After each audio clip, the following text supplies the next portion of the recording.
नमस्कार दोस्तों, आप सभी का स्वागत है आपके सम्मान और प्यार से बढ़ता हुआ आपके अपने चैनल आचार्य जी स्टडी हब पर। इस चैनल पर फ्यूचर्स में होने वाले सारे कॉम्पिटिटिव एग्जाम्स की तैयारी कराई जाती है और आपको पता होगा कि आजकल जितने भी कॉम्पिटिटिव एग्जाम्स हैं उनकी तैयारी करने के लिए NCERT एक बहुत बड़ा माध्यम बन चुकी है। और आज इस चैनल पर जो NCERT की सीरीज शुरू की गई है उसी क्रम में आज हम NCERT क्लास 6 का लेसन नंबर 11 शुरू करेंगे। लेसन नंबर 11 शुरू करने से पहले मैं आपको थोड़े से प्रीवियस लेसन्स के बारे में बताना चाहता हूँ। देखिए, हमने एक लेसन पढ़ा था अशोक एक सम्राट जिसने युद्ध का त्याग किया। अर्थात अशोक जो राजा था उसने मगध के क्षेत्र पर तो कब्जा किया ही, मगध के क्षेत्र पर अपना राज्य स्थापित किया। इसके साथ साथ पूरे भारत में भी एक बहुत बड़ा साम्राज्य स्थापित किया था। इसके साथ साथ हमने ये जाना, पिछले लेसन्स में हमने ये पढ़ा था कि किस तरीके से व्यापारी भारत में प्रवेश करना शुरू कर दिए थे, किस तरीके से तीर्थयात्री भारत में प्रवेश करना शुरू कर चुके थे और किस तरीके से भारत में रोमन सभ्यता से संबंधित तमाम तरह के सिक्के मिले। अर्थात हमें पता चला कि हम रोम के साथ व्यापार करना शुरू कर चुके थे। इसके साथ साथ हमें ये पता चला था कि दक्षिण भारत में चोल, चेर, पांड्याज वंश किस तरीके से आगे बढ़ रहे थे। अब हम इस लेसन में ये जानेंगे, जिस लेसन के नाम को अगर आप देखिए तो लिखा हुआ है नए साम्राज्य और राज्य। अर्थात यहाँ पर भी एक ऐसे साम्राज्य के बारे में बात होगी जो एक पूरे भारत पर अपना एक अधिकार स्थापित करता है। अशोक के बाद वास्तव में जो भारत पर अधिकार स्थापित किया वो इसी वंश ने किया और जिस वंश का नाम था गुप्त वंश की अगर हम बात करें तो गुप्त वंश का जो शुरुआत थी, गुप्त वंश का जो संस्थापक था वो था श्रीगुप्त। उसके बाद जो दूसरा था वो था, उसके बाद श्रीगुप्त के बाद जो आए थे वो थे घटोत्कच के बाद जो आए थे उनका नाम था चंद्रगुप्त के बाद जो आए थे उनका नाम था समुद्रगुप्त।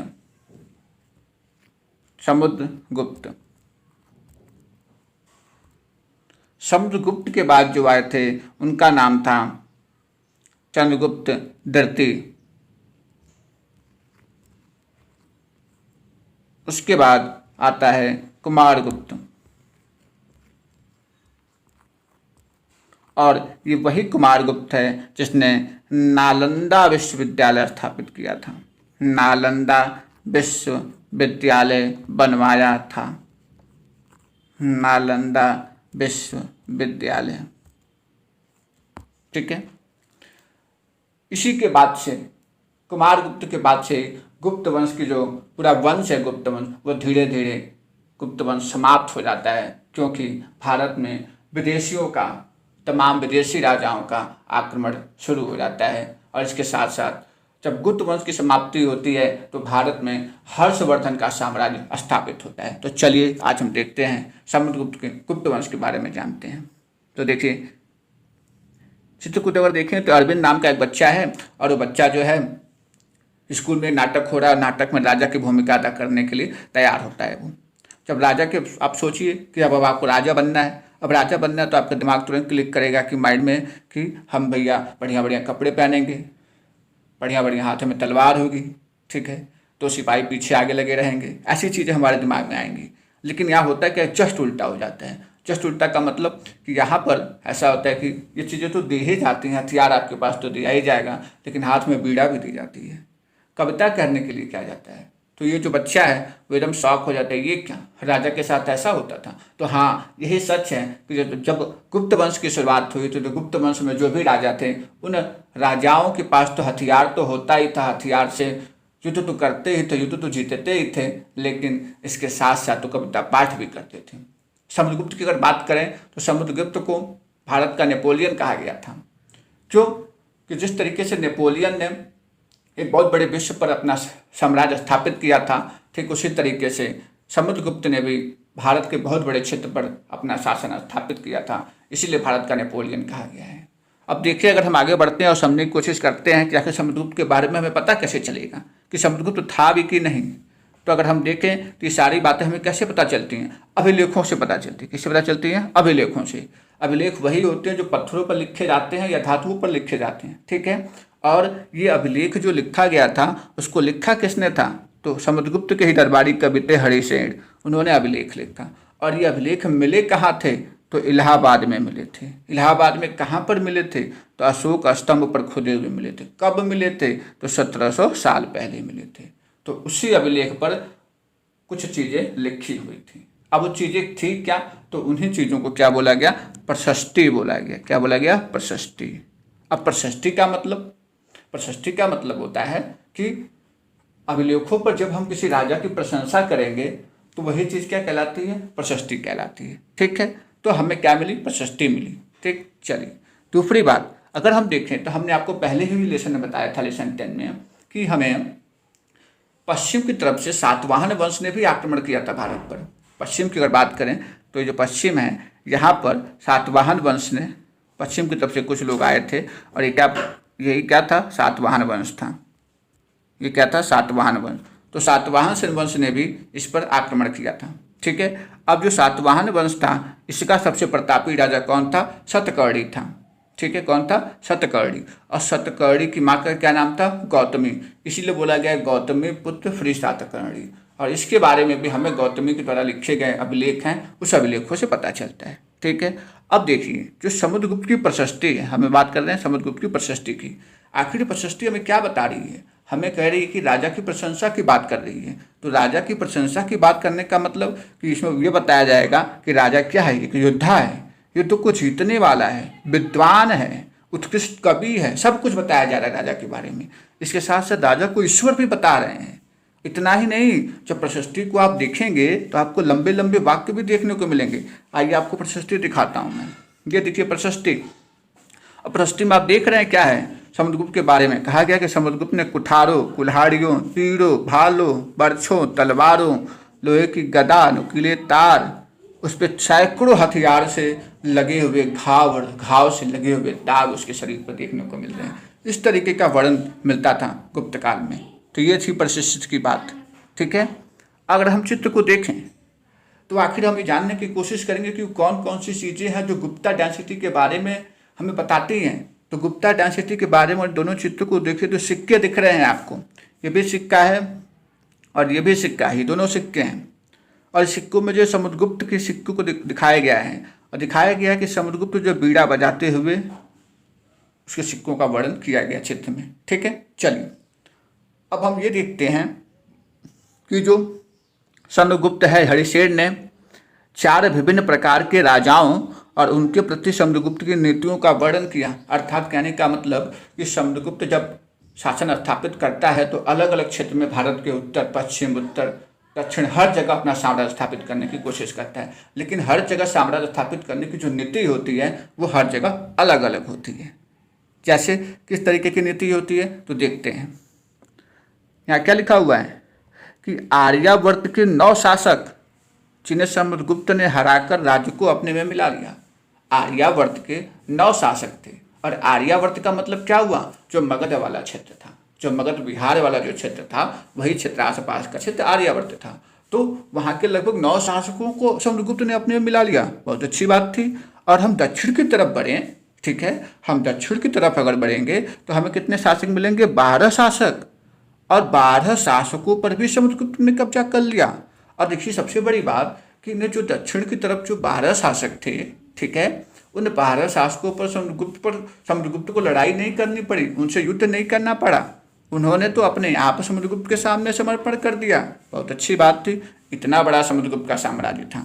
फिर अगर आगे हम बढ़ते हैं तो तीसरा पॉइंट क्या कहता है कि असम, तटीय बंगाल, नेपाल और उत्तर पश्चिम के कई गढ़ या संघ भी आते थे। अब सोचिए वही गढ़ या संघ है जिसकी मैंने बात कही थी कि जो भगवान बुद्ध हैं, जो जैन धर्म है, तो जैन धर्म, और जब मैंने आपको जैन धर्म और बौद्ध धर्म के बारे में बताया था तो वहाँ पर एक शब्द का प्रयोग किया था, गढ़ या संघ। गढ़ या संघ का मतलब कि लोगों का एक समूह होता था जो एक छोटे से क्षेत्र में होता था, ठीक है, और उस क्षेत्र पर वहाँ के जितने भी लोग थे वो अपने आप को कहते थे, सारे लोग अपने आप को राजा मानते थे, सारे लोग अपने आप को राजा मानते थे और राजा बन करके उस क्षेत्र की रक्षा किया करते थे। तो उन्हीं लोगों को क्या बोला गया? गढ़ या संघ बोला गया। तो असम, तटीय बंगाल, नेपाल और उत्तर पश्चिम के कड़ी या गढ़ संघ थे, उन पर भी समुद्रगुप्त ने कब्जा कर लिया था, अधिकार स्थापित कर लिया था। और वहाँ की तो सबसे अच्छी बात है कि वहाँ के लोग तो उपहार लाया करते थे समुद्रगुप्त के लिए। ठीक है, चलिए अब आगे देखते हैं आगे क्या कहता है। ये हम लोग क्या जान रहे हैं कि समुद्रगुप्त किस तरीके से पूरे भारत में साम्राज्य स्थापित करते हैं। चौथा पॉइंट हमारा ये कहता है कि जो कुषाण वंश था, जो शक वंश था, जो कहाँ से आया था? पश्चिम की तरफ से आया था। इसके साथ साथ जो श्रीलंका के शासक थे, इन लोगों ने भी समुद्रगुप्त की अधीनता को स्वीकार कर लिया था। इन लोगों ने तो सबसे बड़ी बात कि अपनी पुत्रियों का विवाह कराया था, किससे? समुद्रगुप्त से। तो इस तरीके से मतलब विवाह के माध्यम से भी, डर की वजह से, युद्ध करके, इन तरीके से समुद्रगुप्त पूरे भारत में अपना क्षेत्र स्थापित किया। अच्छा था समुद्रगुप्त, इसीलिए लगता है समुद्रगुप्त को हम लोगों ने भारत का नेपोलियन बोल दिया था। चलिए अगर ये देखिए, इस मैप को अगर देखिए तो आपको दिखेगा कुछ। मैप को अगर आप अच्छे से देखेंगे तो आपको कुछ बातें पता चलेंगी कि ये जो क्षेत्र है ना, यही आर्यावर्त वाला क्षेत्र माना जाता है और इसी क्षेत्र में आपके 9 राजा थे। इस बात को याद रखिएगा, यही पूछा जाता है एग्जाम में। ठीक है, और उसके बाद जो है अगर जो बाहरी राज्य की बात करें तो ये जो बाहरी राज्य है जहाँ से कुषाण और शकों की एंट्री होती है। ठीक, उसके बाद अगर हम किसकी बात करें, जो कुछ आंतरिक राज्य थे, तो यही वो क्षेत्र है जो हम क्या बोलते थे? बंगाल का क्षेत्र, उत्तर पूर्व का क्षेत्र, ये वाला क्षेत्र। यहीं पर तो बताया था हमने आपको गढ़ के बारे में, संघ के बारे में। बंगाल वाला क्षेत्र, बिहार, बंगाल, मगध, यहीं तो गढ़ और संघ हुआ करते थे। तो यहाँ बन के तो यहाँ पर भी समुद्रगुप्त ने कब्जा किया और यहाँ दक्षिण भारत था। तो देखिए यहाँ पर अगर इसको काउंट करें तो 1 2 3 4 5 6 7 8 9 इन क्षेत्रों पर भी उसने कब्जा कर लिया। और दक्षिण भारत में कितने राज्य थे एक बार फिर से देख लेते हैं हम लोग। तो देखिए दक्षिणापथ के 12 शासक आया करते थे, इस बात को जरूर याद कीजिएगा। और जिन पर समुद्रगुप्त ने कब्जा नहीं किया वो लोग अपने आप समुद्रगुप्त के सामने समर्पण कर दिए। तो इस तरीके से अच्छा एक बात और जान लीजिए, उस समय दक्षिण में चालुक्य वंश था जिसकी राजधानी ऐहोल थी। चूल चेर पांड्याज भी थे। पल्लव वंश था जिसकी राजधानी कांचीपुरम हुआ करती थी। इनका भी रोल आगे आएगा अभी। ठीक है, तो इस तरीके से समुद्रगुप्त की कहानी समाप्त होती है। अब कुछ समुद्रगुप्त के शासनकाल में, अर्थात कह सकते हैं कि जो गुप्त वंश था, गुप्त वंश के शासनकाल की हम परिस्थितियों को देखें, उसकी डायनेसिटी के क्रम को देखें, तो सबसे पहले मैंने बता दिया था कि श्रीगुप्त थे।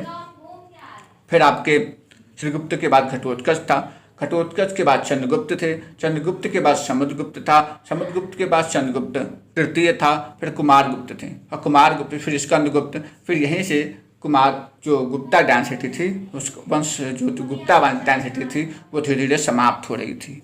इसमें एक जो सबसे इम्पोर्टेंट बात है जानने वाली कि चंद्रगुप्त की जो माँ थी कुमार देवी, वो लिच्छवीगढ़ की थी और पिता चंद्रगुप्त गुप्त वंश के पहले शासक थे जिन्होंने महाराज की उपाधि धारण की थी। अब एक बात समझ में आई कि लिच्छवी वंश से विवाह भी किया चंद्रगुप्त ने।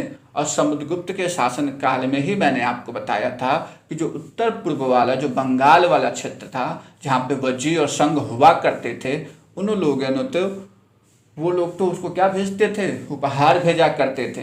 तो समझ लीजिए उपहार भेजने का मतलब कि वो समुद्रगुप्त के अधीन हो चुके थे। और वहीं पर चंद्रगुप्त ने क्या किया था? लिच्छवीगढ़ की राजा रानी थी माँ कुमार देवी से विवाह भी किया था।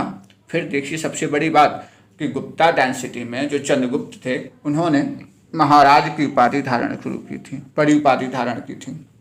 उसके बाद समुद्रगुप्त ने उपाधि धारण की थी। ठीक है, अब हम ये जानने की कोशिश करते हैं कि जो समुद्रगुप्त था, ठीक है, समुद्रगुप्त के बाद कौन आया? चंद्रगुप्त द्वितीय आए। तो चंद्रगुप्त द्वितीय के बारे में कैसे जानकारी मिली हमें? तो अभिलेखों और सिक्कों से ही पता चला।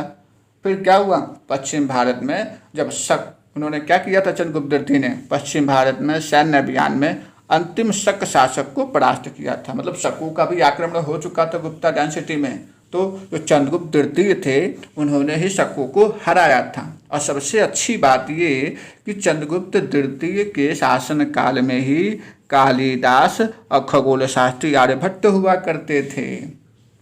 ठीक है, चलिए अब आगे देखते हैं। मैंने क्या बताया कि अब धीरे धीरे क्या होता है, कुमारगुप्त के बाद जो डायनेसिटी थी, गुप्ता डायनेसिटी, वो समाप्त होने लगती है, उसका क्षेत्र कमजोर पड़ जाता है। तब एक नया राजा आता है जिसका नाम है हर्षवर्धन। और हर्षवर्धन के बारे में हमें किससे पता चलता है, हर्षचरित्र से पता चलता है। और फिर वही बात फिर वापस इतिहास कहते हैं ना कि इतिहास अपने आप को दोहराता है, वही चीज़ यहाँ पर भी होती है।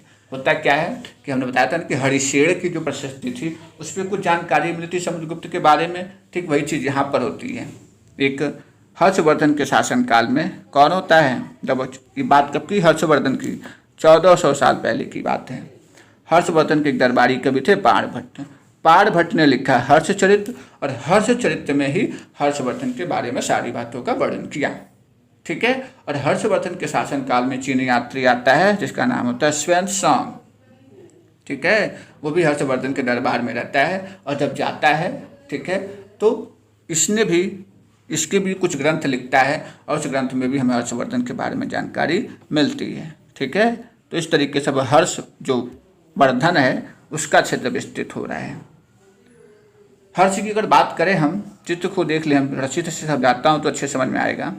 जो हर्ष की अगर बात करें तो हर्ष जो सबसे पहले राजा बनते हैं थानेसर के। क्यों? क्योंकि जब इनके पिताजी की डेथ हो जाती है, पिता और बड़े भाई की डेथ हो जाती है, ठीक ना, तो हर्ष यहाँ के राजा बनते हैं। ठीक, राजा बनने के बाद हर्ष क्या करते हैं कि कन्नौज के राजा से अपनी बहन का विवाह कराते हैं। ठीक है, बहुत अच्छी बात है। लेकिन उधर बंगाल की तरफ से क्या होता है, बंगाल के एक राजा है वो क्या कर देता है, इनके ऊपर आक्रमण कर देता है। ठीक है, आक्रमण करके उनकी बहन को भी मार देता है, और जो उनके जीजाजी हैं उन्हें भी मार देता है। ठीक है, तब हर्षवर्धन छोटे होते हैं। ठीक, आगे चल के जब हर्षवर्धन बड़े हो जाते हैं तो कहते हैं कि अब मैं बदला लूँगा, और वो क्या करते हैं, फिर आक्रमण करते हैं किस पर, बंगाल पर आक्रमण करके बंगाल को ख़त्म कर देते हैं, और फिर कन्नौज पर भी अधिकार स्थापित कर लेते हैं। ठीक है, बहुत अच्छी बात है। चलिए अब देखिए हर्षवर्धन का भी क्षेत्र स्थापित हो रहा है धीरे से। इन्होंने लगभग इतने क्षेत्रों में तो अधिकार कर ही लिया। अब हर्षवर्धन सोचते हैं कि लाओ दक्षिण की तरफ चलते हैं। जैसे दक्षिण की तरफ आते हैं, इधर बैठा होता है कौन, चालुक्य वंश की राजधानी ऐहोल। और यहाँ पर एक राजा होता है, सबसे प्रतापी राजा होता है जिसका नाम होता है पुलकेशिन सेकंड। और पुलकेशिन सेकंड क्या करता है, इनको कहता है कि भैया तुम आगे नहीं आ सकते, क्योंकि यहाँ पर होती है नर्मदा नदी, और नर्मदा नदी के तट पर हो जाता है पुलकेशिन सेकंड का आक्रमण। किससे,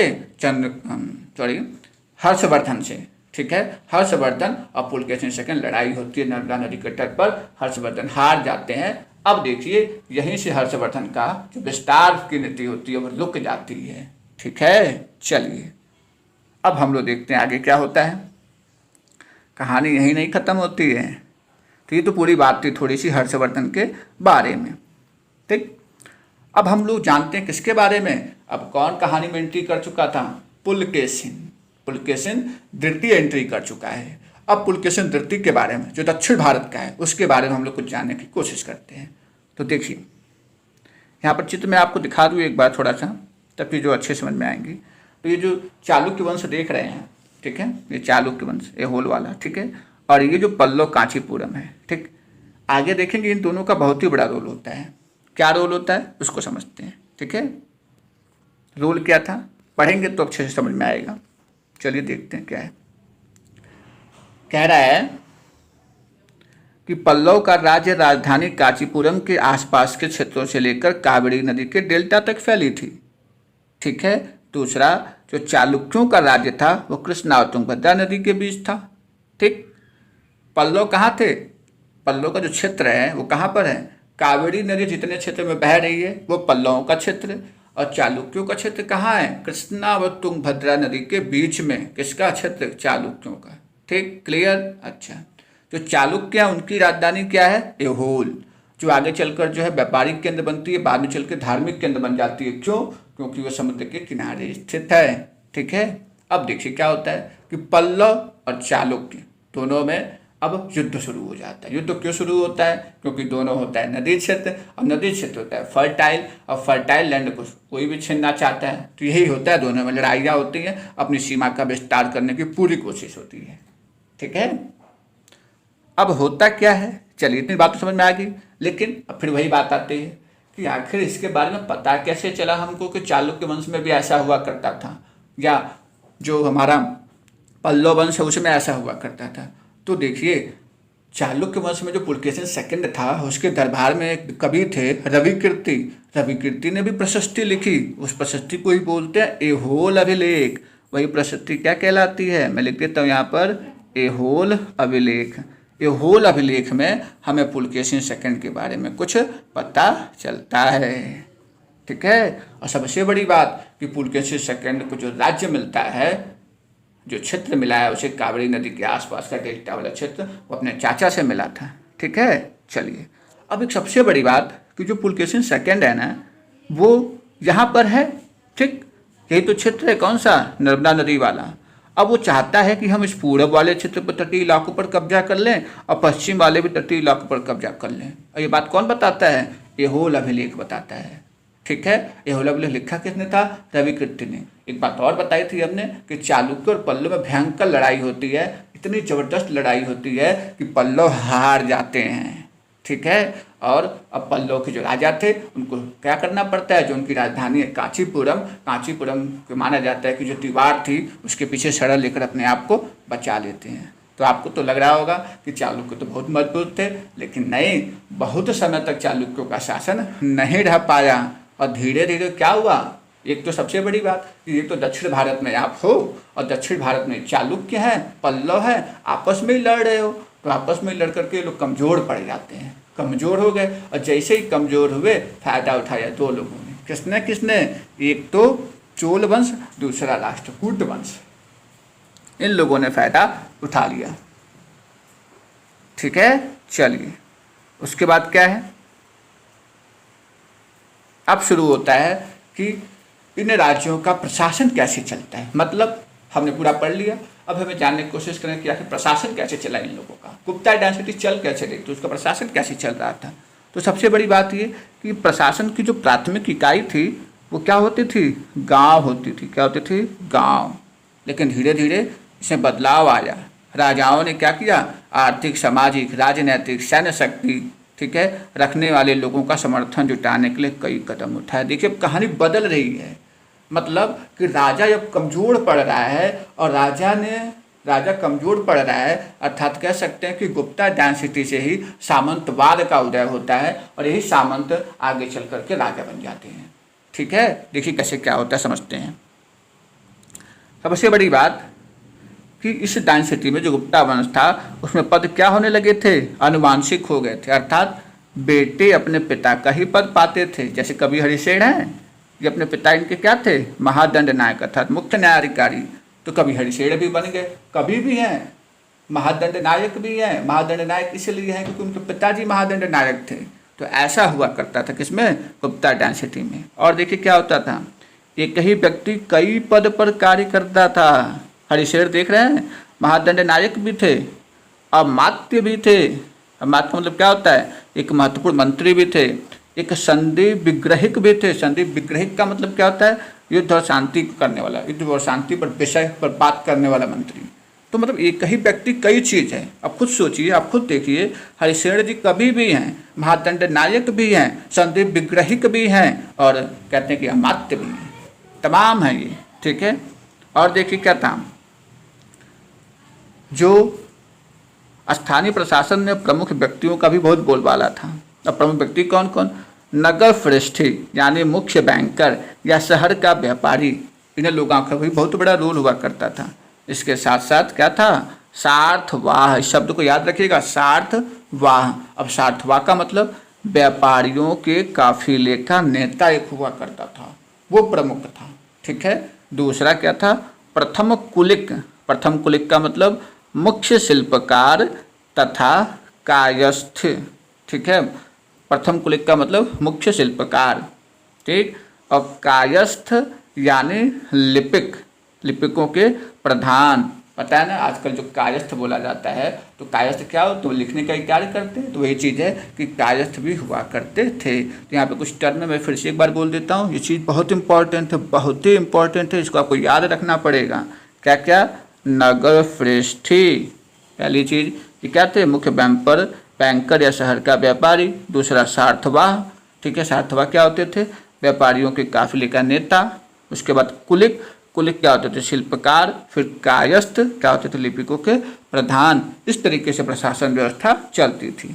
ठीक है, चलिए, इस तरह की नीतियाँ बहुत ही प्रभावशाली होती थी, पर समय के साथ साथ इनमें कुछ व्यक्ति इतने अधिक शक्तिशाली हो गए कि अपना राज्य स्थापित कर लिया। मतलब यही लोग जो जो हमारा जो है, इस जो ये लिखा हुआ है इधर कि मुख्य बैंकर, नगर श्रेष्ठी, प्रथम कुलीक, कायस्थ, इसी में से कुछ लोग शक्तिशाली हो गए जो राजा की बात सुनते ही नहीं थे, क्योंकि राजा तब कमजोर पड़ रहा था, और यही आगे चल करके जो है एक साम्राज्य स्थापित करना शुरू कर देते हैं।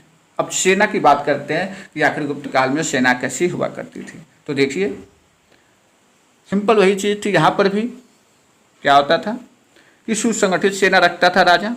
ठीक है, उसमें हाथी, रथ, घुड़सवार, पैदल सिपाही होते थे, कुछ सेना नायक भी होते थे, और आवश्यकता पड़ने पर राजा को सैनिक सहायता दिया करते थे। सबसे बड़ी बात, सेना नायक को कोई नियमित वेतन नहीं दिया जाता था, बदले में भूमि दे दिया जाता था, और दी गई भूमि से ये लोग कर वसूलते थे, और जिससे सेना तथा घोड़े का देखभाल किया जाता था। साथ ही वे इससे युद्ध के लिए हथियार जुटाते थे, और इसी तरह के व्यक्ति क्या कहलाते थे, सामंत। और मैंने बताया था ना कि यही सामंत आगे चल करके एक बहुत बड़ा क्षेत्र स्थापित कर लेते, अर्थात यही अपने आप को राजा घोषित करने लग जाते हैं।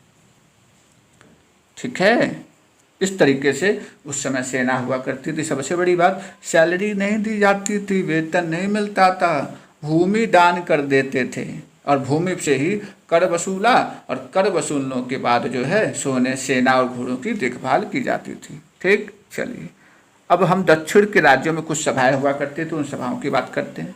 तो देखिए, यहाँ पर कुछ टर्म समझते हैं। पल्लव के अभिलेखों में कुछ सभाओं की चर्चा हुई है। जो पल्लव के अभिलेख थे, क्या था कि ब्राह्मण भूस्वामी का संगठन, जिसे सभा कहते थे।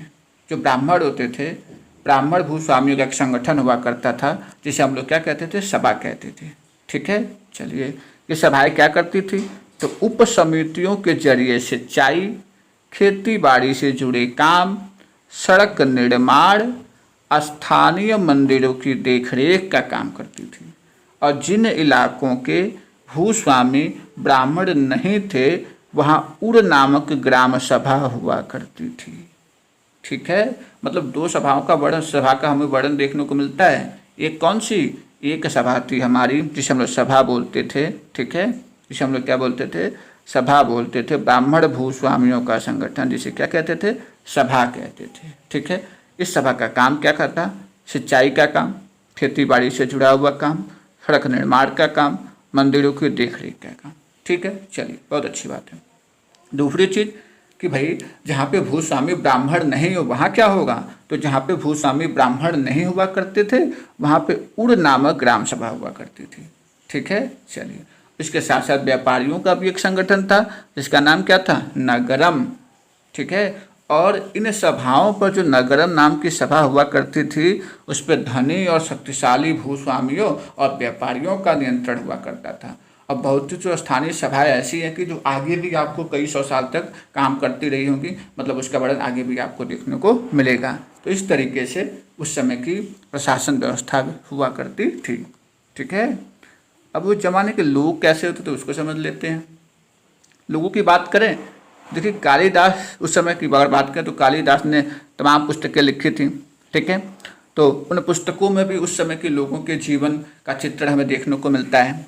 ठीक है, सबसे बड़ी बात कि राजा और अधिकांश ब्राह्मणों को जो नाटक लिखे गए थे उस समय, ठीक है, तो उसमें राजा और अधिकांश ब्राह्मणों को संस्कृत बोलते हुए दिखाया गया है, जबकि जो अन्य लोग थे वो प्राकृत बोलते थे। मतलब ब्राह्मण और राजा संस्कृत बोल रहे हैं, और जो दूसरे लोग हैं वो महिलाएं हैं वो प्राकृत बोल रहे हैं। बहुत अच्छी बात थी। और जो कालिदास जी ने जो नाटक लिखा था अभिज्ञान शाकुंतलम, उसमें क्या बताया था उन्होंने कि दुष्यंत नाम का एक राजा है और शकुंतला नाम की एक युवती है, उसकी प्रेम कहानी का वर्णन किया गया है। और इस नाटक में एक और बात की गई है क्या कि एक गरीब मछुआरे के साथ राज कर्मचारियों के दुर्व्यवहार की बात कही गई है। कहीं न कहीं ऐसा उस समय हुआ करता था। ठीक है, चलिए कहानी एक बार देख लेते हैं हम लोग। कहानी क्या थी कि एक मछुआरे को कोई कीमती अंगूठी मिलती है और ये अंगूठी राजा शकुंतला को भेंट की थी। ठीक, पर दुर्घटनावश उससे एक मछली निकल गई। जब मछुआरा इस अंगूठी को लेकर राजमहल पहुंचा तो द्वारपाल ने उस पर चोरी का आरोप लगाया और मुख्य पुलिस अधिकारी भी बहुत बुरी तरह से पेश आया। राजा उस अंगूठी को देखकर बहुत खुश हुआ और उन्होंने मछुआरे को इनाम दिया। पुलिस वाला और द्वारपाल मछुआरे से इनाम का कुछ हिस्सा हड़पने के लिए उसके साथ शराब खाने चल पड़े। ऐसा हुआ करता था उस समय। आज अगर किसी गरीब आदमी को कुछ मिलता है तो और पुलिस में खबर करता है तो क्या उसके साथ इसी तरह का बर्ताव किया जाता है? ऐसा तो नहीं होता है, लेकिन ठीक है, बट उस समय ऐसा हुआ करता था। बहुत अच्छी बात है, बहुत अच्छी कविता है। यहाँ पे दो जो मुख्य बात थी आपको पता चली कि राजा और ब्राह्मण जो भाषा प्रयोग करते थे वो संस्कृत थी और जो लोग थे वो जो यूज करते थे जो भाषा थी वो कौन सी थी? प्राकृत हुआ करती थी। ठीक है, एक चीनी तीर्थयात्री है फासियान, इसके बारे में कुछ बातें देख लेते हैं, लोग पढ़ लेते हैं।